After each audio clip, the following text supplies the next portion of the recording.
Hi everyone. I'm Derek. I work on the bonus commentary page here on YouTube, and I apologize, but I'm still processing today's subject. I am joined by the ever wonderful Pretty Guardian.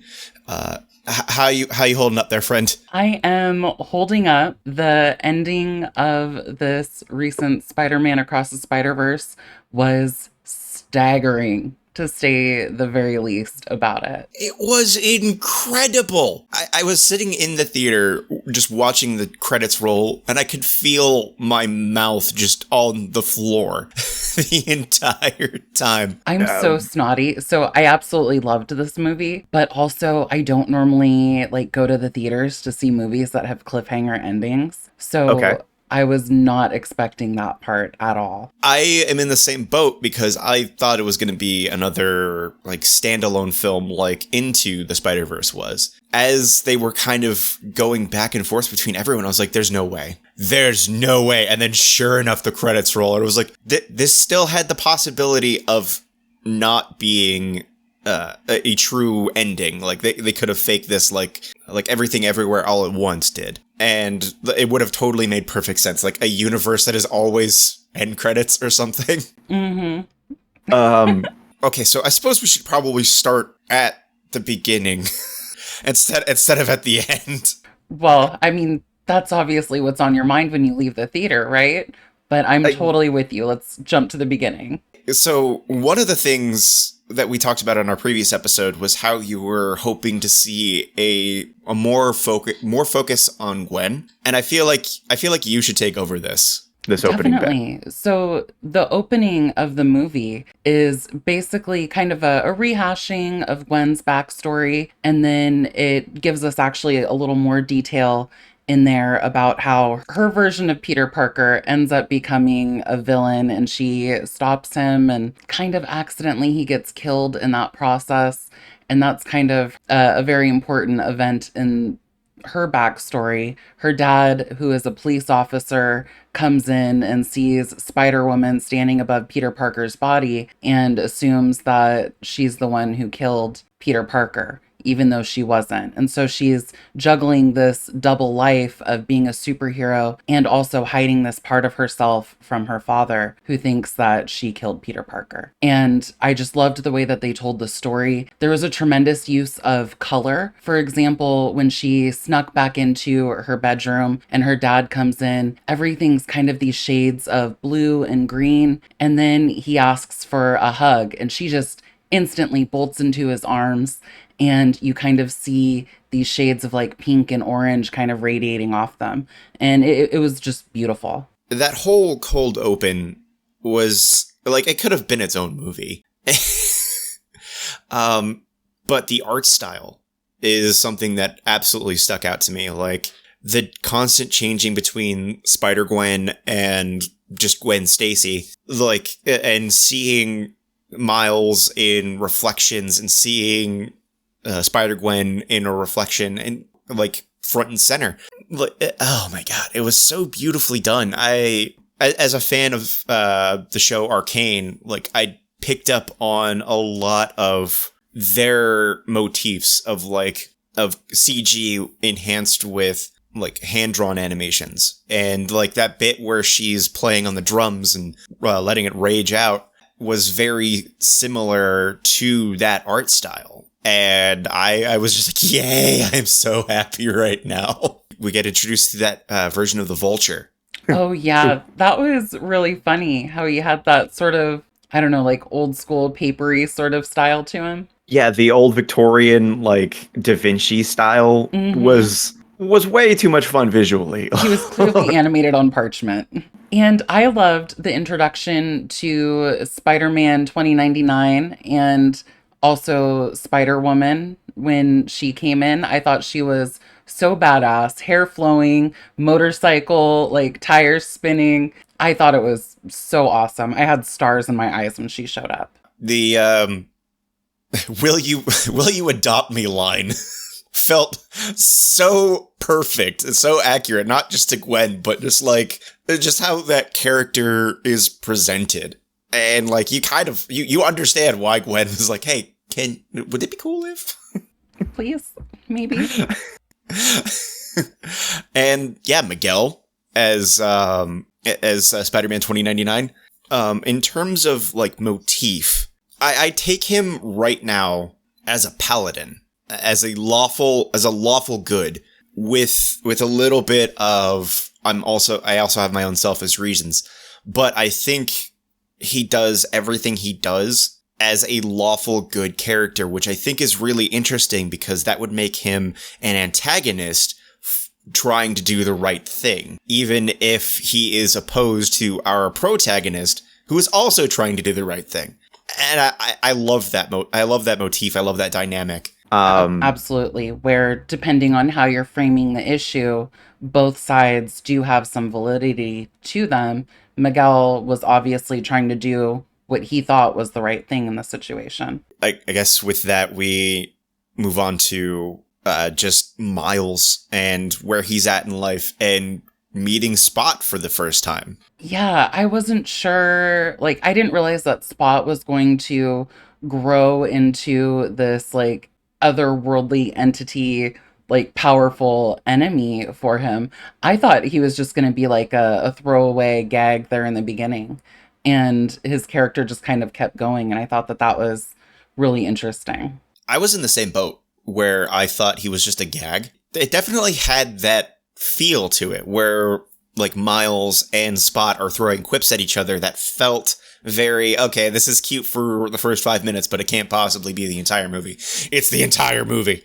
It not only has that, but it also has like, he's clearly trying to tell the audience that there's more to him than just this encounter, and Miles won't let him have it. Like, he's like, yeah, that's right. 1 year ago, our destinies were entwined. And Miles is just like, no, dude, I'm trying to get a free burrito right now. Shut up. We see everything we liked about Miles's parents amplified in this film.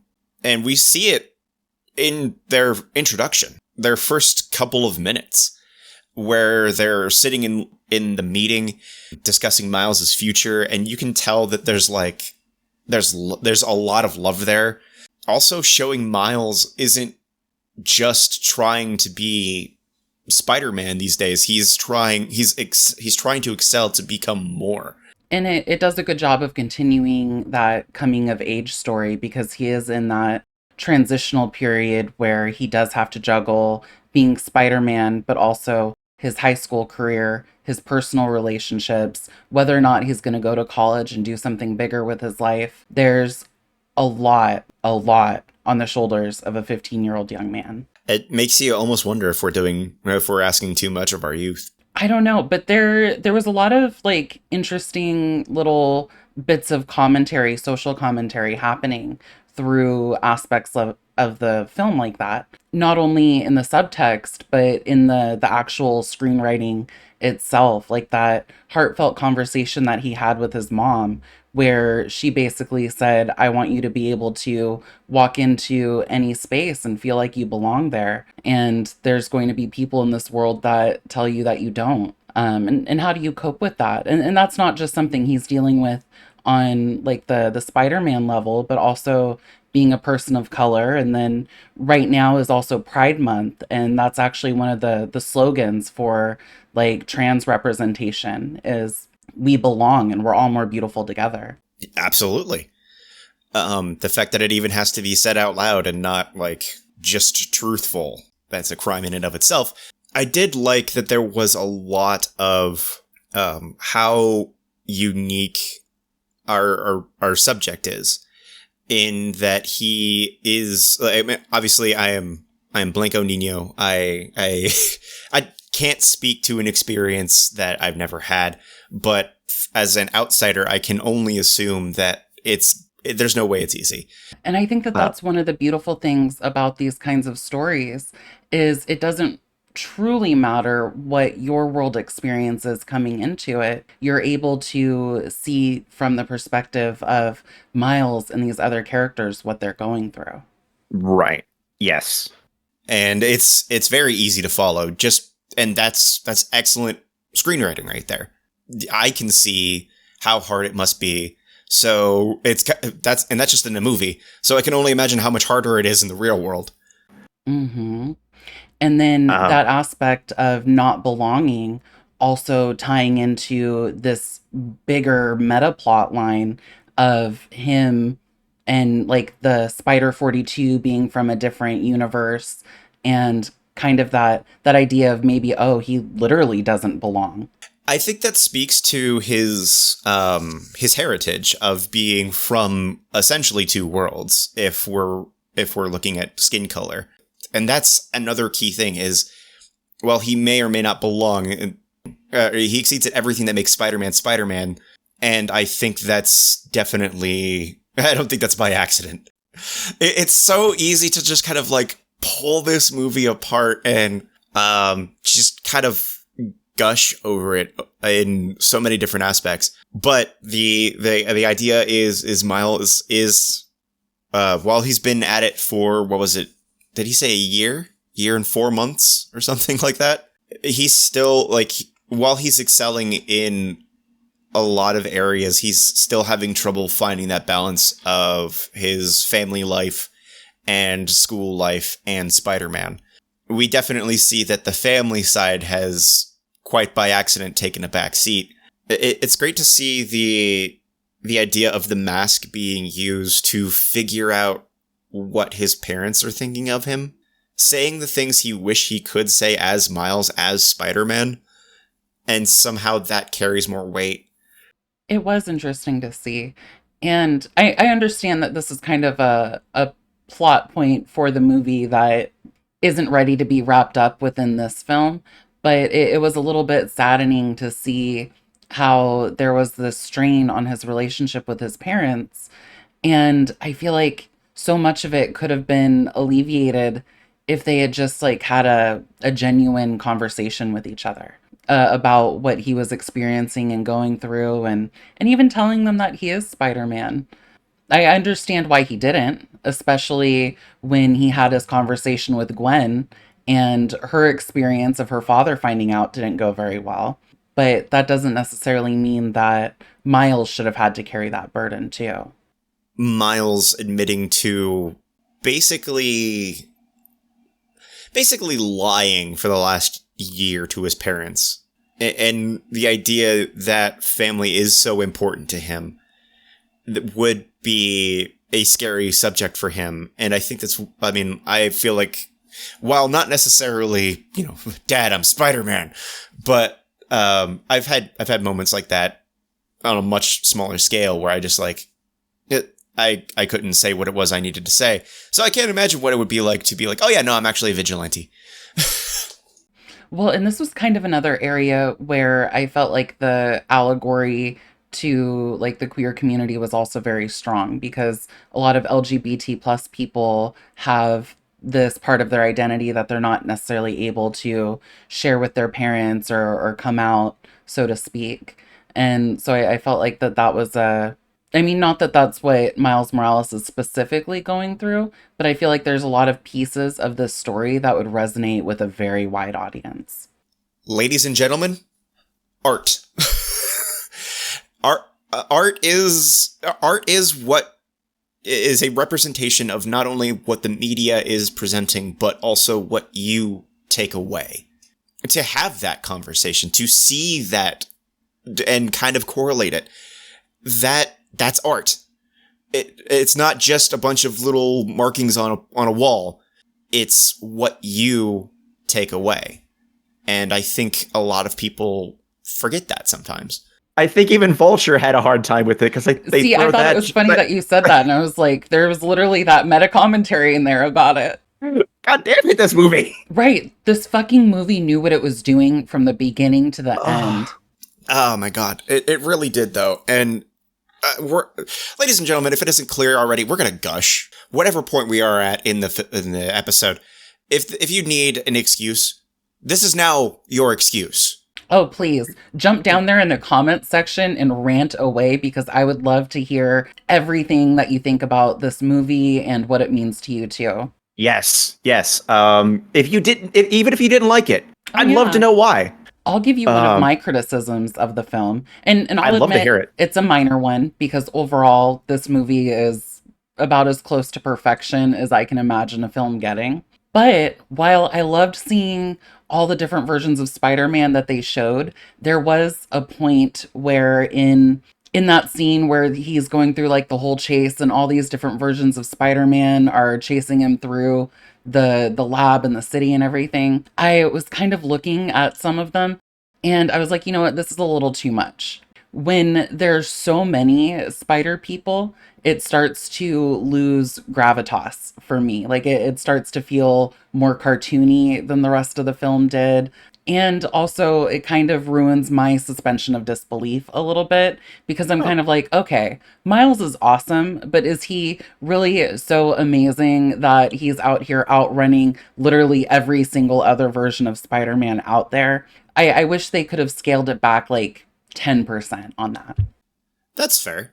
I also have a criticism, and I think, much like your criticism, or your opinion of your criticism, I think it's mild. I saw it on IMAX, and I have this gargantuan, 5-story tall screen to look at it. So when a visual kind of doesn't read to me, it's easy to pick up on. Small moments where, like, there's a couple playing chess, in the foreground, but we're trying to focus on Miles.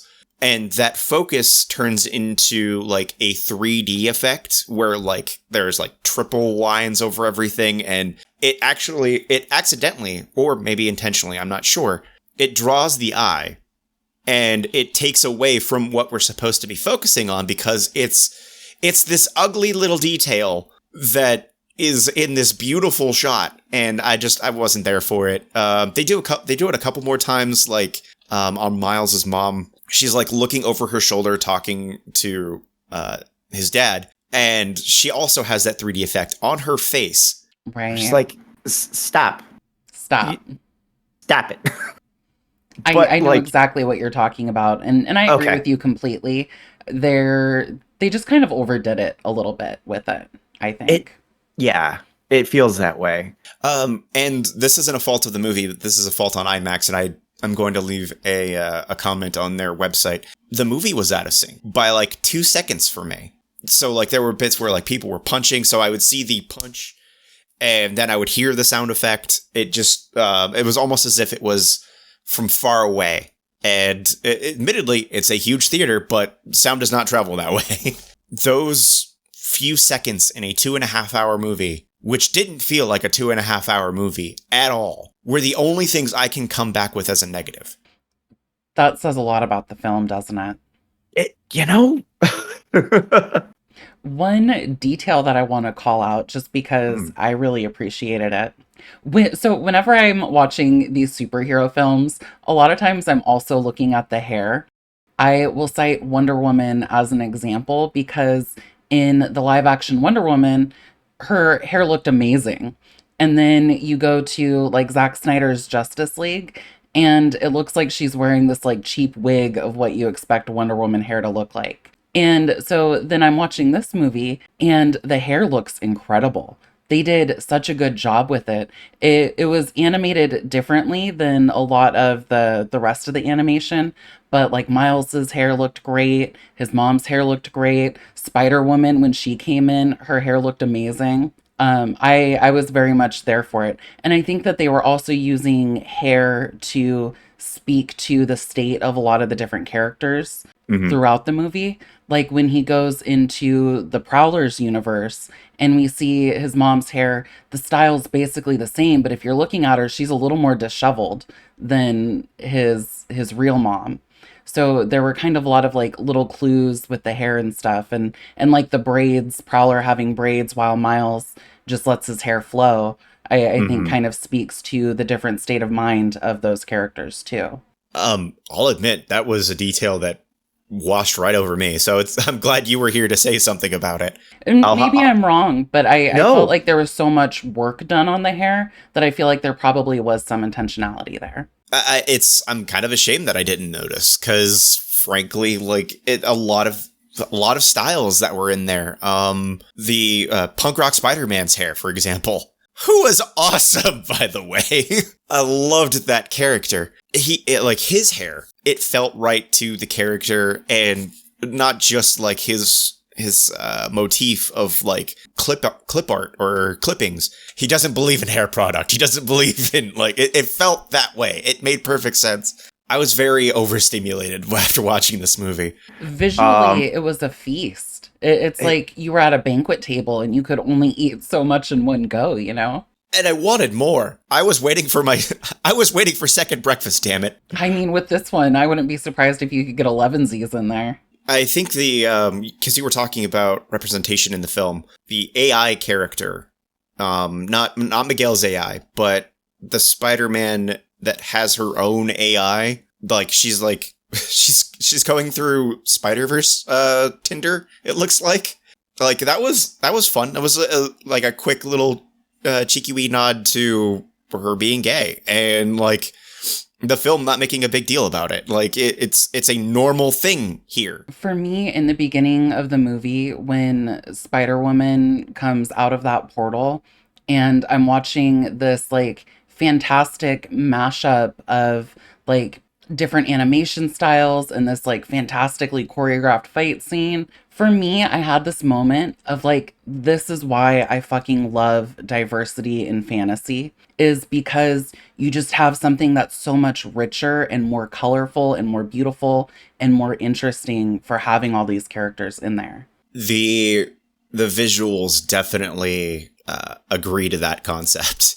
That first 20 minutes was everything that made the first film great.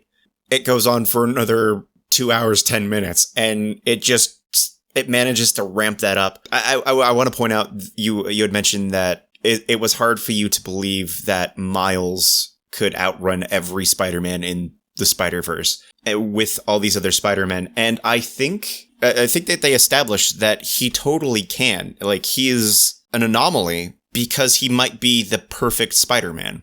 Oh. That's why he's able to outpace every Spider-Man. That's why he's able to outmaneuver not just physically, but emotionally, every Spider-Man, and why he's able to essentially overthrow the established idea that the canon is something that needs to be protected. Which in and of itself is a meta commentary too, because there are so many people that go into these types of movies thinking like canon is sacred, you have to respect it no matter what. Oh, I never put that together. Oh. I was thinking in terms of the canon just being their version of the sacred timeline. See, the way I kind of thought about it is the first one was very respectful to the canon by including Peter Parker as a mentor and some of these other Spider-Men that they had in it. And then in this one, it feels like, okay, now that we've shown you we respect the canon, we're going to break it. Right. And how it could possibly make Spider-Man a potentially better character. Yes. But we do see the consequences of breaking the canon is that, like, the world starts to get a little wobbly. By Miguel's testimony, it can kill an entire universe. I feel like I can't go any further without at least making an acknowledgement of Donald Glover's cameo. Oh, that was so good. I'm a 35-year-old man. And I cheered. I was the only person in my theater that cheered. I was embarrassed in the moment, but I am not ashamed. All I could think about was like, this looks about as good as Roger Rabbit right now. Oh yeah, it did, didn't it? Was there any other character of the hundreds of thousands of choices you had? Was there any character you wish you knew more about? Oh, that's a good question. I would say Spider-Woman was definitely somebody who I wish I knew more about. I could almost watch an entire prequel movie of her. Like, what's her origin story? How did she get Prego? Where did she get her motorcycle from? Like, I would definitely love to see more from her. And then Spider-Punk, I thought was really interesting too. I don't know that I'd want to see like a whole movie of him, but I would definitely love to see more of his story included in there too. I wished for it, and it came to be was freaking Spider-Source Rex. Mm-hmm. I thought it was so funny thinking about our last conversation and then seeing this film. I'm like, oh, there it is for Derek. And again, audibly cheered. Mitchell could not stop laughing at the spider cat. That was great. I know little of Spider Cat. I don't know if that's all he does, or all that cat does, run amok everywhere. That was awesome. Well, yeah, because there was a point where he was even diving at his own teammates. Right. It's just pure chaos in cat form. It was very appropriate. Did you know that when the reveal of Spider-Man was in a wrong universe, did you put that together? I did. Because they kept talking about how he's the spider that bit him is from a different universe, and the big spider thing in 2099 sends you to whatever universe you're from. And so I was like, oh, they're gonna send him to the wrong universe. And so when he showed up there, I will say that the presentation of it was still on point. Knowing that he was in the wrong universe did not spoil it or ruin anything for me. But I was kind of looking at like these little clues, like, okay, this appears to be animated a little bit differently. Everything's a little darker. His mom's by herself right now. I was just kind of like watching these little things. And then boom, his uncle walks through the door and I'm like, there it is. We know that this is all wrong.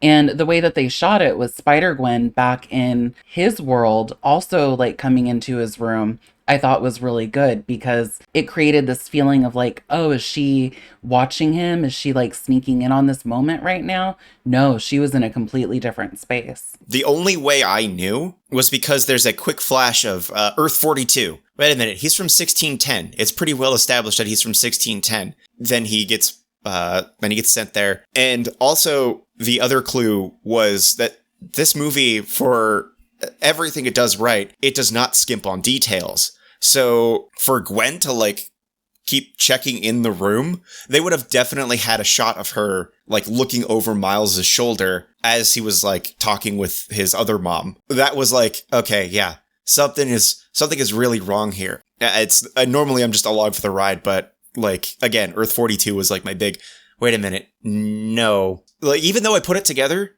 the reveal was, as you said, done in such a way that it was still like, oh no.